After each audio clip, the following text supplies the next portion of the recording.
At so ayan, hi guys, welcome back sa channel natin at ito na nga po sa episode 218 para dito kay Kalbo at wag na natin patagalin pa, simulan na natin yan. At kanina nga ay dito tayo natapos yung sa pagre-reveal na si McCoy at saka ito yung parang boss ng Neo Heroes na to ay magkakuntsaba pala. At so now ang continuation niyan is ito naman na. So dito balik ulit sa mga executive dahil etong si Sekingal ay tumayo na nga siya at ngayon nagpapaalam na siya sa mga kapwa niya executive. Sabi niya nga dyan, maraming salamat sa pag-aalaga sa kanya. At ito nga ngayon nilapag niya na itong kanyang artificial na kamay at saka mata. At sabi niya nga rito na ibinabalik niya na, sinusoli niya na itong mga items na nga na to. So kaya nga dito nagulat itong mga executive, di sila makapaniwala sa ginawang decision niya ni Sekingal. At ito nga ngayon talaga nagpanik yung mga executive. Sabi nga nila, teka lang, anong ginagawa dito ni Sekingal? Paisa-isa na nga umaalis yung mga heroes nila, tapos pumupunta dun sa Neo organization. Tapos ngayon, pati itong si Sekingal magre-resign na bigla. At eto nga ngayon, salita itong si McCoy at ayun, binabasa niya yung sa resignation letter na ito ni Sekingal. So ang nakalagay nga dyan na iti-take responsibility ni Sekingal ito nangyari. So kaya nga dahil dyan, magre-resign na siya. At eto nga ngayon, salita ito si McCoy, tapos yung nilapag niya itong resignation letter ni Sekingal. Sabi niya nga dyan na napakaganda naman daw ng timing nito ni Sekingal dyan sa ginagawa niyang resignation. Baka raw mamaya niyan, di kaya tinatawag rin siya o nire-recruit din siya ng Neo organization. At eto nga tahimik dito, ito si Sekingal, di nga siya nakakibo, sabay maya ay nagsalita na rin. Ito si Sekingal, sabi niya nga dyan na mukhang wala na siyang dapat itago pa, hindi niya na dapat isikreto to. At katulad nga ng sinabi ni McCoy, tama si McCoy, nirecruit din siya ng Neo organization. So kaya nga ito, nagulat yung mga executive, ito tinginin sila at ito nga usap-usap sila dyan. Pero sa kabilang banda, itong si Sitch, tahimik lang siya dyan, nakaupo lang siya, nakikinig siya kay Sekingal. At ito nga ngayon, patuloy ni Sekingal kasi ganito daw yan.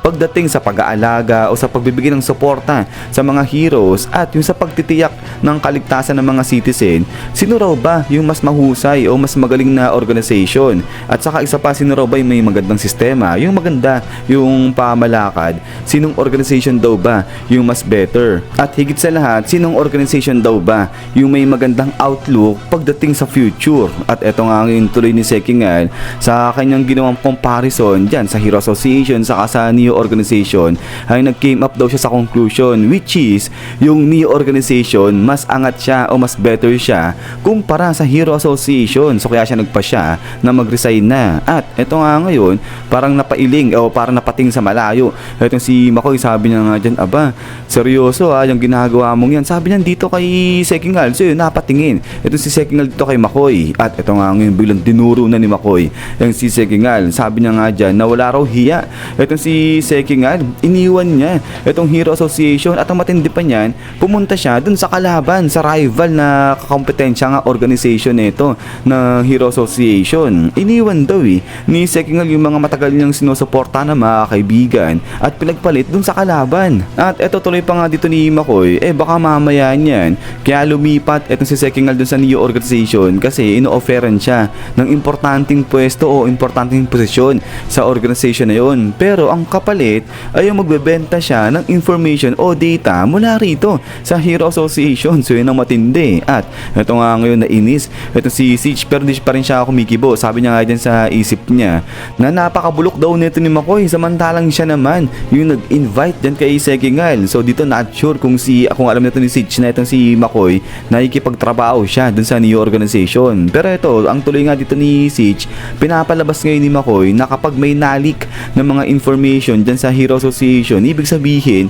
si Sekingal yung may gawa. So ayan yung pinapalabas ngayon o yung gustong paratingin ni McCoy dun sa ibang mga executive pa. At eto ngayon, salitaan na eto si Sekingal, bahaling siya dyan kay McCoy. Sabi niya nga dyan na member siya ng organization, kaya naman alam niya yung mga tipong taong ganyan, kahit saan yan pumunta, hindi yan mapagkakatiwalaan. So yung tingin-tingin itong si McCoy ito si Sekingal dyan kay McCoy. At eto nga ay medyo napangiwi dito etong si McCoy. Sabay sabi niya nga dyan na nagbibiro lang naman daw siya, wag daw yun i-take seriously nito ni Sekingal. At ito ngayon inignore na ni Sekingal etong si McCoy. At pagkatapos nga niya na ito nagpaalam na ng tuluyan etong si Sekingal, sabi niya nga dyan maraming salamat at aalis na nga raw siya. At then pagkatapos nga niya na ito nga ngayon baling na etong si McCoy dyan kay Sitch. Sabi niya nga dyan na balita niya matagal na magkaibigan etong si Sitch Sitch at saka si Sekingal at inseparable nga raw itong dalawa. So ngayon, hindi ro ba yan na-discuss o hindi man lang nabanggit ni Sekingal dyan kay Sitch na ngayon mag-i-resign na siya, pupunta na siya sa new organization? At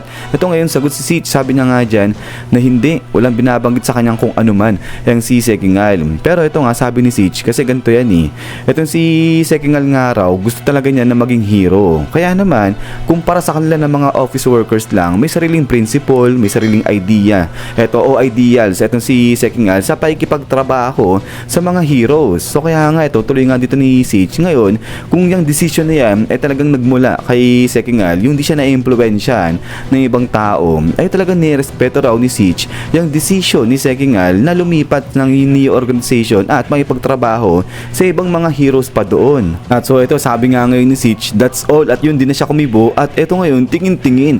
Ito si Mako hindi rin siya nakaimik eh. Sa sinabi nga natin ni Sitch, nakatingin lang siya din kay Sitch. But then after nga niyan, ay ito nga, balik ulit dito kay Sekingal at ito pinuntahan niya na itong kanyang locker at ito nga binuksan niya yan at ito may attache case dyan sa loob. At ito nga ngayon punta na sa may elevator.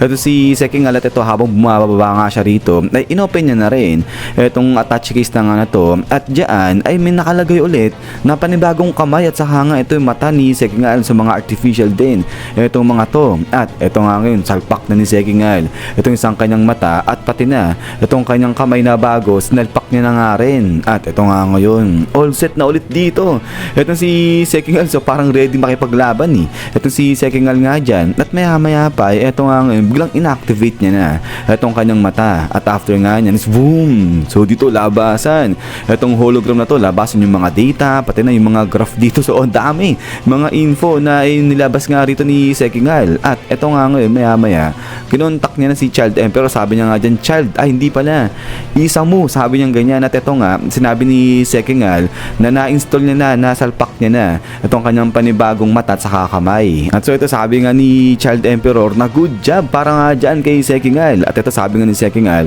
na gumagana naman ng mahusay, ng maayos itong mga binigay nga sa kanya na kamay at saka mata. At ito sabi nga ni Child Emperor, aba gagana talaga ng maayos yan kasi ako nag-setup niyan. Sabi niya ganyan. So medyo nagyabang lang ng konti itong bata natin dyan. Pero ito nga tuloy ni Child Emperor na ngayon mas maganda yung performance daw nito ng panibagong artificial na kamay sa mata ni Sekingal kumpara dun sa gamit-gamit niya dati na galing sa Hero Association. So kaya nga ito sagot na si Sekingal. Sabi niya nga dyan, okay sige, dahil dyan ay magsimula na nga raw sila, sundan na nila yung plano at pumasok na sila ngayon dyan sa new organization. At ito nga ngayon ay sa isip-isip nga nito, sabi nito ni Sekingal na i-infiltrate nila yung new organization para malaman nila kung ano talaga yung plano at saka yung binabalak na gawin ni McCoy. At maliban pa dyan, para nga malaman din nila kung may dine-develop ba na pang-counter yung new organization laban sa Hero Association. At so ito ngayon, sabi ni Child Emperor dyan kay Sekingal, pagdating sa guts at saka sa initiative